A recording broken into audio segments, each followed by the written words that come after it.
melalui Direktorat Penyidikan Jampitsus telah resmi melimpahkan berkas perkara terkait dugaan keterlibatan prajurit TNI aktif kepada Jaksa Agung Muda Bidang Pidana Militer atau Jampitmil.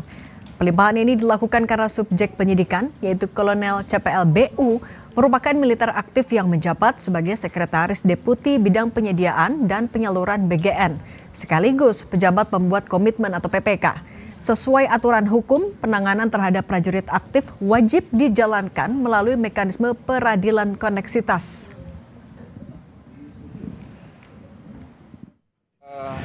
Menerima pelimpahan perkara dari Dirdik Jampitsus berkaitan dengan tata kelola BGN ini. Dalam hal ini tentunya ada prosedur yang akan kita kerjakan. Karena yang telah disampaikan Pak Dirdik bahwa Kolonel CPLBU ini adalah TNI aktif, sehingga akan kami kerjakan secara koneksitas. Untuk pengembangan dan selanjutnya tentunya kami akan berkomunikasi terus dengan Direktur Penyidikan, sehingga proses perkara yang akan kami kerjakan secara koneksitas ini bisa berjalan dengan lancar. Untuk mengulas bagaimana ujung kasus korupsi proyek MBG dan evaluasi apa yang harus dituntaskan di perkara korupsi MBG, kita ulas bersama pengajar Sekolah Tinggi Hukum Indonesia Jentera, Bivitri Susanti, dan juru bicara Partai Gerindra Sugiat Santoso. Selamat petang semuanya. Selamat petang. Selamat petang. Mbak Bivitri, kalau dari kacamata Anda sebagai pakar hukum tata negara, sebenarnya apa yang Anda lihat ketika ada penetapan tersangka baru atau ditemukan adanya keterlibatan dari dua aparat aktif, Polri dan juga TNI?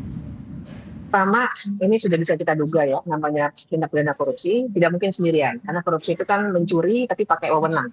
Dan biasanya akan saling berkelindan, apalagi kita sudah paham bahwa masalah yang dihadapi oleh BGN adalah jual beli titik. Yang artinya nggak mungkin satu orang, itu satu.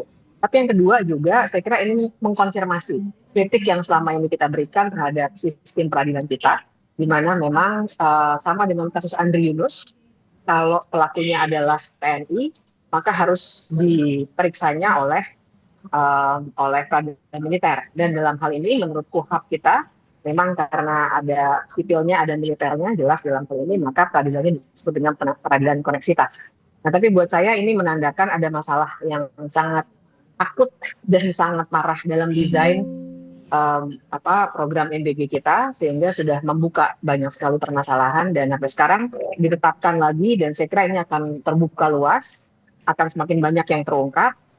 Saya sambut positif karena artinya kita akan terus-menerus menggali kesalahan, sehingga kita bisa mengatakan bahwa memang sudah saatnya untuk memberikan evaluasi total, dan kita moratorium dulu bagaimana pelaksanaan MBG ini supaya tidak terus-menerus dijadikan bancakan bagi kelompok-kelompok yang sekarang sudah mulai terbuka ini. Nah, Mbak Bivitri, berarti kalau menurut Anda ada kesalahan desain, artinya kan dari awal. Artinya mungkin nggak kalau evaluasi itu dilakukan sambil program masih berjalan?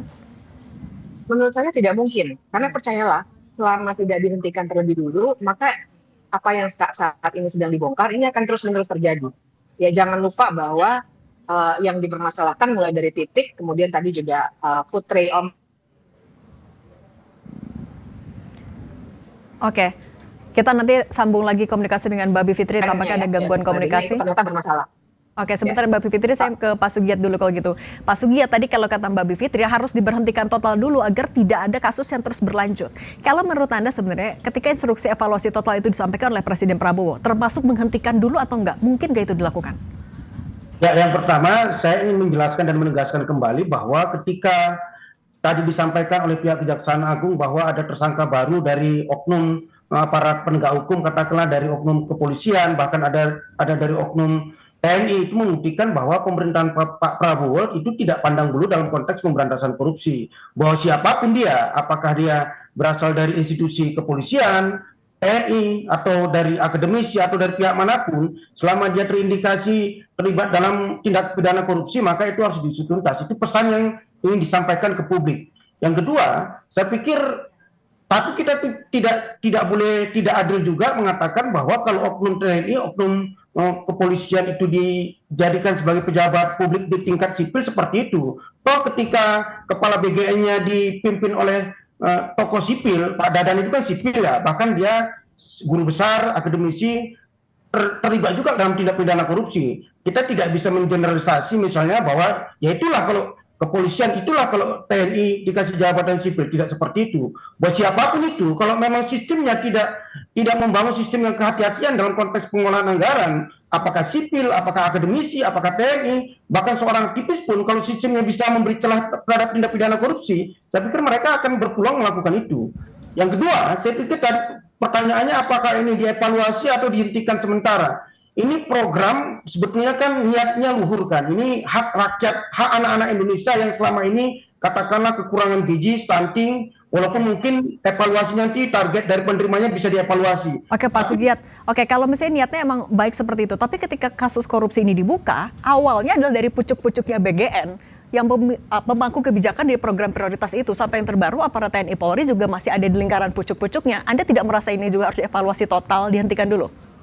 Ya begini, kalau logika itu diberlakukan ke program-program yang lain, misalnya kalau itu kan logikanya begini, kalau kita sedang menanam padi di sawah, lalu ada tikus menggerogoti padi tersebut, logikanya apakah kita menghentikan proses tanam-menanam kita, sementara kebutuhan kita akan padi itu masih sangat besar misalnya. Atau misalnya kalau ada proyek infrastruktur, ketika ada satu proyek infrastruktur itu ternyata ada oknum dari pejabat Kementerian Infrastruktur itu melakukan korupsi, apakah proyek itu dihentikan sementara proyek itu menjadi kebutuhan rakyat. Betul bahwa kita akan melakukan evaluasi total, tapi jangan sampai mengorbankan hak rakyat, apalagi hak anak-anak Indonesia yang sangat membutuhkan dari program MBG ini. Misalnya anak-anak yang orang tuanya susah, dari 3T dan sebagainya. Oke, kalau misalnya logikanya adalah ini dibutuhkan juga oleh rakyat banyak, Mbak Bivitri, apakah sebenarnya penjelasan dari Pak Sugiat ini masih bisa dimengerti dengan tidak menghentikan dulu program MBG? Sebenarnya analoginya keliru, karena kalau masalah padi dan lain sebagainya itu kan persoalan alam ya, tapi ini adalah sebuah kebijakan yang harusnya bisa dikontrol dan bahkan wajib ada monitoring dan evaluasi yang harus punya dampak pada kelanjutan program dan diukur nanti. Evaluasi yang dimaksud ini kan evaluasi dampak ya, bukan sekedar output tapi outcome. Apakah mencapai hasil yang diinginkan waktu membuat kebijakan atau tidak. Nah, jadi dengan konteks itu maka ketika sekarang sudah ketahuan terlalu banyak masalah, banyak orang keracunan, anak-anak keracunan, dan kemudian ternyata ada penggunaan anggaran yang luar biasa disalahgunakan, maka ini sudah menjadi alarm, sudah menjadi sinyal kuat bahwa harusnya dihentikan dulu untuk bisa dibereskan dengan sangat baik. Nah, kemudian yang kedua, persoalan oknum TNI tadi, ini soalnya bukan mau menuduh mana yang lebih baik, mana yang tidak baik, tapi ketika ada masalah hukum seperti ini, peraturan perundang-undangan kita memang mengharuskan kalau yang pelakunya adalah anggota TNI aktif, maka ia harus masuk peradilan militer. Nah, ini yang dipermasalahkan. Karena artinya peradilan militer dan sekarang konteksnya adalah tentu saja koneksitas. Tapi kan ini jadi permasalahan besar. Karena artinya ada inequality before the law. Sebenarnya itu yang dikritik, bukan soal siapa yang lebih baik dari yang lain. Nah, artinya secara keseluruhan memang mulai dari personilnya, kompetensi personil, bahkan sampai dengan bagaimana anggaran dibuat dan kemudian dipergunakan, dan monitoring dan evaluasinya harusnya total diperbaiki.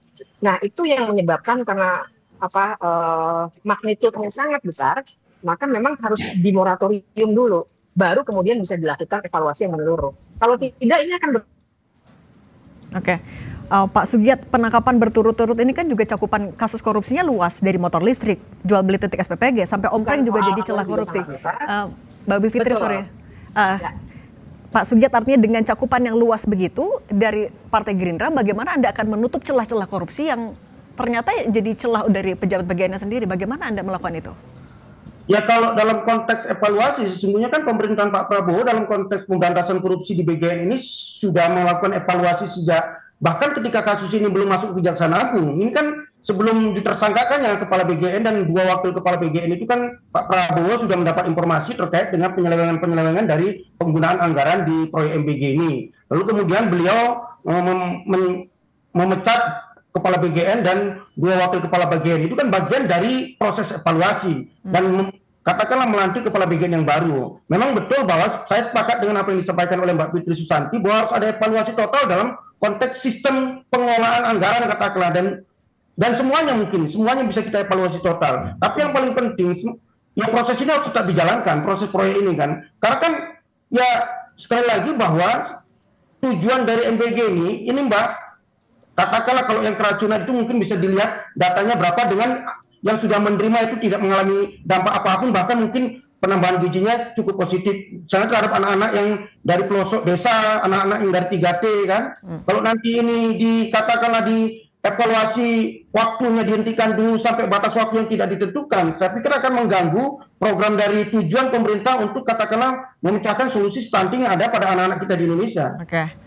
Baik, yang pasti janji evaluasi total itu yang akan ditagih nantinya juga oleh kita semua. Pak Sugiat, Mbak Bivitri, terima kasih sudah berbagi bersama kami di Kompas Petang. Sehat selalu semuanya.